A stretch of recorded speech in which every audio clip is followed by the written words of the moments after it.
কে মন্ত্রীর শালা, কে মন্ত্রীর সম্বন্ধী, এইটা বলতে গেলে বিপদ যে আরও বেশি হতে পারে, সেরকম একটা দৃষ্টান্ত আমরা স্থাপন করার সুযোগ পেয়েছি। আমরা কাজে লাগাবো এবং বুঝায় দিব যে কাউকে ভাঙায় নিজের ব্যক্তি স্বার্থ চরিতার্থ করার জন্য কেউ যদি অপচেষ্টায় লিপ্ত হয়, তার কপালে দুঃখ আছে। আমি আজকে এসেছি ব্যক্তিগত উদ্দেশ্য নিয়ে, কিন্তু প্রতিমন্ত্রী হিসেবে আমাদের যে আইন, আমাদের যে বিধিমালা, সেখানে প্রতিমন্ত্রী দেশের ভেতরে বা দেশের বাইরে যেখানেই যাবেন তাকে তাদের যে প্রোটোকল আছে, গোয়েন্দা সংস্থা, আমাদের সংশ্লিষ্ট কর্তৃপক্ষ সবাইকে অবহিত করতে হয়।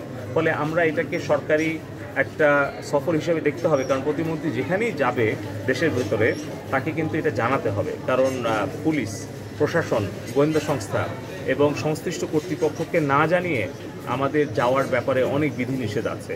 তো এটাকে এখন আমি কীভাবে ব্যাখ্যা দেব? আমি এসেছি ব্যক্তিগত উদ্দেশ্যে, সাংগঠনিক কাজে, কিন্তু আমি যেহেতু সরকারের প্রতিনিধি, আমি যেখানেই যাই, যেরকম আমি যদি এখন নির্বাচনকালীন সময়ে আমি আমার নির্বাচনী এলাকায় একটা প্রোগ্রাম দিতে চাই, আমাকে কিন্তু নির্বাচন কমিশনের আইন এবং তফসিলটাকে মানতে হবে, যে কারণে কিন্তু আমি যেতে পারছি না।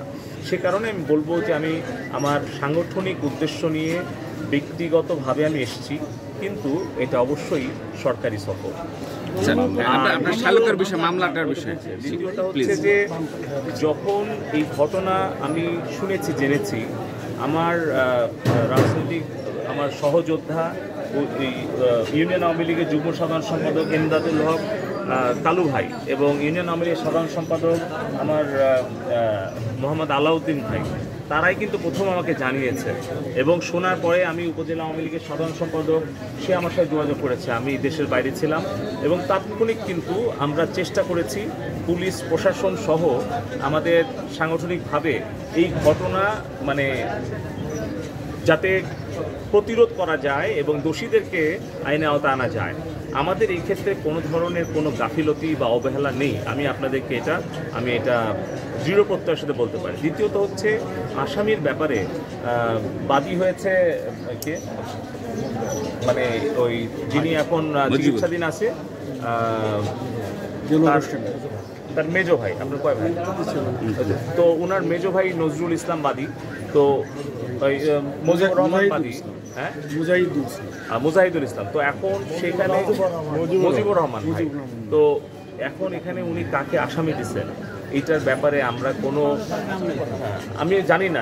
আপনি যখন কথা বলছিলাম আমরা তার সাথে কথা বলেছি, মুজিবুরের সাথে, উনি সুনির্দিষ্টভাবে আপনার শালগের কথা বলেছেন, কিন্তু আমি বলতেছি যে যিনি বাদী, যিনি এখন আহত হয়ে চিকিৎসাধীন আছে, হামলার শিকার, তার আপন ভাই বাদী। তো আমি ব্যক্তিগতভাবে আমার ব্যাখ্যাটা দিচ্ছি যে এখানে আমার দল এবং আমার ব্যক্তিগতভাবে কোনো যোগাযোগও হয়নি, কাউকে বাধাগ্রস্ত করা হয় নাই, তারা বাদী হয়ে মামলাটা করেছে। এখন কিন্তু পুলিশের কাছে মামলাটা তদন্তাধীন। আপনারা সবাই দেখেছেন যে এখানে ঘটনায় কারা জড়িত প্রকাশ্যে, আবার কোর্টে গিয়েও দুজন কিন্তু 164 ধারায় জবানবন্দি দিয়েছে। তাহলে প্রাথমিক যে তথ্য প্রমাণ, ভিডিও ফুটেজ এবং আদালতে যে আইনগত যে স্বীকারোক্তি, তো তার ভিত্তিতে পুলিশ অনুসন্ধান করছে, তদন্ত করছে। তার প্রেক্ষিতে যাই তদন্তে আসবে, যারাই এর সাথে জড়িত থাকবে, তাদের বিরুদ্ধে পুলিশ নিরপেক্ষভাবে কোনো প্রভাব খাটাবে না, কেউ প্রভাব মুক্তভাবে তারা ব্যবস্থা নিবে। এই ব্যাপারে যদি আমাকে আপনি ব্যক্তিগত জিজ্ঞেস করেন, সেই ঘটনায় যদি দোষী সাব্যস্ত হয়ে আমার ভাই বা আমার কোনো আত্মীয় বা আমার সংগঠনের কোনো নেতাকর্মী বা কোনো পদের কেউ থাকে, আমার কোনোই এই ব্যাপারে কোনো হস্তক্ষেপ থাকবে না। আর এটা আমি আবারও বলেছি যে হস্তক্ষেপ করার সুযোগই নাই, কারণ স্বয়ং মাননীয় প্রধানমন্ত্রী বিষয়টি অবহিত তখনই, এবং উনি এটা তত্ত্বাবধান করছেন, উনি এটা নজরদারি করছেন। তো আমি আগেও বলেছি যে মাননীয় প্রধানমন্ত্রীর যে নির্দেশ, যে আমরা সন্ত্রাসী যেই হোক তার কোনো দল নেই, তার কোনো পরিচয় নেই, সে কার আত্মীয়, কোন দলে আছে, কোন পদে আছে, এটা বিবেচনার বিষয় নয়। যে অপরাধ করেছে এবং অপরাধের যে প্রাথমিক তথ্য প্রমাণ পাওয়া গেছে, তার ভিত্তিতে অনুসন্ধান চলছে।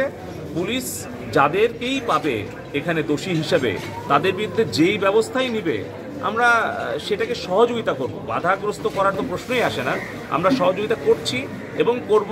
আমি আগেও বলেছি আমরা দৃষ্টান্ত স্থাপন করতে চাই যে এই ধরনের কোনো অপরাধ করে কারো নাম ভাঙিয়ে, সেটা সঠিক হোক আর বিভ্রান্ত করার উদ্দেশ্যে হোক, এটা যাতে কেউ সুযোগ না পায়, বরঞ্চ আগামী দিনে কে মন্ত্রীর শালা কে মন্ত্রীর সম্বন্ধী এইটা বলতে গেলে বিপদ যে আরও বেশি হতে পারে, সেরকম একটা দৃষ্টান্ত আমরা স্থাপন করার সুযোগ পেয়েছি। আমরা কাজে লাগাবো এবং বুঝায় দিব যে কাউকে ভাঙায় নিজের ব্যক্তি স্বার্থ চরিতার্থ করার জন্য কেউ যদি অপচেষ্টা লিপ্ত হয়, তার কপালে দুঃখ আছে।